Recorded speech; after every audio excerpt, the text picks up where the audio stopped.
বাংলাদেশের ইতিহাসে ছাত্রদের নতুন রাজনৈতিক দলের সামনে কি কি চ্যালেঞ্জ থাকছে বলে মনে করেন? আমরা দেখলাম যে আত্মপ্রকাশের আগে অনেক রাজনৈতিক অঙ্গন থেকে অভিযোগের পাহাড়, কিংস পার্টির তকমা, আর কি কি চ্যালেঞ্জ আপনি দেখেন? অনেকগুলো চ্যালেঞ্জ আমি দেখি, এটা একটু খোলাখুলি বলি, কারণ আমি বেসিক্যালি তারা ক্রিটিক্যাল ফ্যাক্টর হবে কি না আমার ধারণা সেটা এই মুহূর্তে বলার সময় আসেনি। আমাদের একটু অপেক্ষা করতে হবে যে এই পার্টিটা আসলে কোন দিকে যায়, কারণ প্রথমে যে জিনিসটা ইম্পর্টেন্ট, এটা একটা নির্বাচনমুখী দল, তাকে নির্বাচন করতেই হবে। তাহলে নির্বাচন যদি করতে হয় তাহলে প্রথম যে প্রশ্নটা হচ্ছে এই পার্টির বেস ভোটার কারা। আমরা যখন বিএনপির হিসেবে বলি, বিএনপির একটা বেস ভোটার গ্রুপ আছে, সেটা অনেক ক্ষেত্রে আমরা একটু আপার ক্লাস হিসেবে বলি। যখন আমরা আওয়ামী লীগের কথা বলি তারও একটা বেস ভোটার আছে। আমরা জামাত, এই পার্টির বেস ভোটারটা কারা হবেন, যেমন যেভাবে এটা সূচনা হয়েছে একটা জিনিস পরিষ্কার, ওনারা ধরতে চাচ্ছেন ইউথ পপুলেশনকে, এইটা হচ্ছে কি তাদের বেস ভোটার জায়গা হবে। এখন সমস্যা যেটা হচ্ছে এই ইউথ পপুলেশন, এটা তো পুরো বাংলাদেশে আছে। এখন পর্যন্ত আরবান ল্যান্ডস্কেপে এই পার্টির একটা গ্রহণযোগ্যতা আমরা দেখতে পাচ্ছি।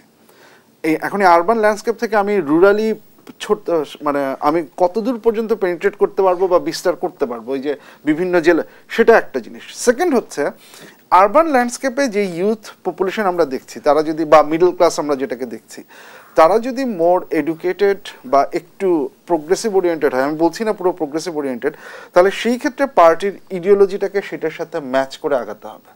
আবার সেটা করতে যেয়ে রুরালে যারা থাকবেন তারা যদি হচ্ছে কি একদম দূরে চলে যান, এই যে ব্যালেন্সটা, আমি খুব বেশি বামেও সরবো না, আবার খুব বেশি ডানেও সরবো না, তাহলে আমি মাঝামাঝি যে থাকবো সেটা কোথায়, যেমন, এবং সেইখানে চলে আসছে ব্যাপারটা যে ইনক্লুসিভিটি, বাউন্ডারিটা কোথায়। আমরা ইতোমধ্যেই দেখছি যে পার্টি বেশ কিছু চ্যালেঞ্জের মুখোমুখি পড়ে যাচ্ছে যে ইনক্লুসিভিটির ডোমেইনটাকে ঠিক করার জন্য। তাহলে এই ইনক্লুসিভিটির ডোমেইনটা ঠিক করা এবং এই ক্ষেত্রে নাগরিক অধিকারটাকে সামনে নিয়ে আসা, যেটা সবচেয়ে গুরুত্বপূর্ণ, যে একজন মানুষ তার বিশ্বাসের জায়গা, তার অবস্থানের জায়গা, তার লিঙ্গীয় পরিচয়, যে কোনো পরিচয়, সেটার মধ্যে আপনার ডিফারেন্স থাকতে পারে, আমি সেটাকে এন্ডোর্স নাও করতে পারি, তাতে নাগরিক হিসেবে সে না মানুষ হয়ে যায় না, নাগরিক হিসেবে তার অধিকার খর্ব হয়ে যায় না।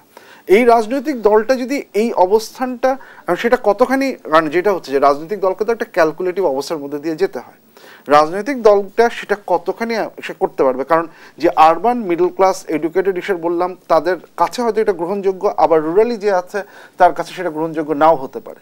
সেই সোশ্যাল রিয়েলিটির মধ্যে এই ক্যালকুলেটিভ জায়গাটা এই পলিটিক্যাল পার্টিটা বের করতে পারবে কিনা, তার আইডিওলজিক্যাল জায়গাটা ক্ল্যারিফাই করতে পারবে না, আমি করতে পারবে কিনা। আমি ডিসক্রিমিনেশন যখন বলছি, ডিসক্রিমিনেশন বলতে আমি কি বোঝাচ্ছি, এই যে মধ্যপন্থা আমি বলছি, মধ্যপন্থা বলতে আমি কোন জায়গাটা এসে হচ্ছে গিয়ে আমার দাড়িটা কেটে দিচ্ছি। আমি একই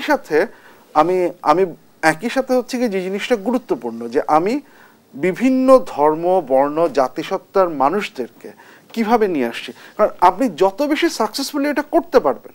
কারণ একটা কথা আমরা ভুলে যাচ্ছি যে বেশ কিছু অর্গানাইজেশন আগে থেকেই একটা কিন্তু চেষ্টা, জরিপ চালিয়ে আসে, বিভিন্ন জরিপের রেজাল্ট দেখেন যে আওয়ামী লীগ, বিএনপি, এই দ্বিকেন্দ্রিক যে রাজনৈতিক ইস্যু ছিল তার প্রতি মানুষজনের একটা ফ্রাস্ট্রেশন সবসময় ছিল। যখন মানুষজনকে জিজ্ঞেস করা হয়েছে যে আপনারা একটা তৃতীয় রাজনৈতিক দল চান কিনা, এটার উত্তর অ্যাটলিস্ট 20 থেকে 30% মানুষ হ্যাঁ হিসেবে দিয়েছে।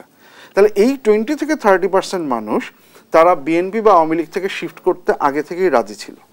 এর সাথে এই পরিবর্তিত পরিস্থিতিতে আরো একটা জোয়ার বা আরো একটা ধরেন ওয়েভের সৃষ্টি হয়েছে, যে ওয়েভটা একটা বেস ভোটার তৈরি করার একটা সম্ভাবনার দ্বার উন্মোচন করতে পারে। এর মানে কিন্তু এই না যে ইনারা এই দলকেই ভোট দিবেন, এই ভোটটা এই দলটাকে অর্জন করতে হবে, এই অর্জন করার জায়গার মাধ্যমেই সে হচ্ছে তার বেস ভোটারটা তৈরি করবে। ধন্যবাদ জানাচ্ছি।